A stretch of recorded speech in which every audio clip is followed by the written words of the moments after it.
எனக்கு ஆக்சுவலா தெரியாது. இது 7 நாளைக்கு முன்னாடி தான் நான் ரெக்கார்ட் பண்ணியே அமிச்சேன். ஓகே. ஸோ இது எனக்கு படத்துல வருமானே தெரியாது. ட்ரெய்லர்ல வந்ததை பார்த்தது எனக்குமே ஷாக் தான்.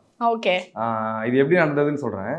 என் ஃப்ரெண்ட் ஒருத்தர் இருக்காரு, ஏஷியஸ் ஸ்மித்னு சொல்லி, என்னோட நடராஜ நாட்டியம் சாங்கோட மியூசிக் ப்ரொடியூசர். அவர் தான் குட் பேட் ஐடியில் அடிஷனல் ப்ரோக்ராமரா ஒர்க் பண்றாரு.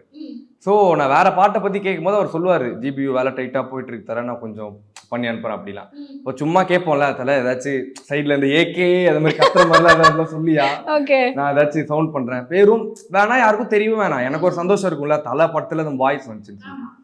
ஸோ அவரும் பதிலுக்கு ஜாலியாக பேசும்போது பண்ணேன், நம்மள பாட்டே பண்ணேன் அப்படிலாம் சொல்லுது. பட் அந்த டைம்லலாம் எல்லாமே முடிஞ்சிருச்சு கிட்டத்தட்ட. இது வந்து நான் சொல்றது ஒரு 10 days பிஃபோர்.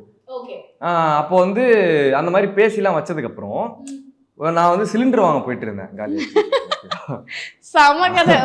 அப்போ வந்து ஒருவேளை இந்த மாதிரி ஒரு வாய்ப்பு வந்தா என்ன பண்ணுவோம், என்ன பாடுவோம் அப்படின்றது எனக்கு கதையும் தெரியாது, அவங்க என்ன மியூசிக் எதுவுமே எனக்கு தெரியாது.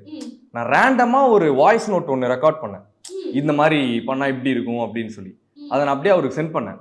அதில் நம்ம ஒருவேளை நம்மளுக்கு ஏதாவது வாய்ப்பு வந்துச்சுன்னா இந்த பேக்ரவுண்ட்லாம் நம்ம வந்து இந்த மாதிரி பண்ணலாமா அப்படி கேட்டேன். அப்புறம் எனக்கு கால் வரல, அவர் அவங்களுக்கு காமிச்சிருப்பார் போல. அப்புறம் என்ன சொன்னார், இதில் ஓகே நல்லா தான் இருக்கு, நம்ம வச்சு பார்ப்போம், நான் உங்கள்கிட்ட கேட்டு பார்க்குறேன், ரிக்வஸ்ட்டாக தானே கேட்க முடியும்.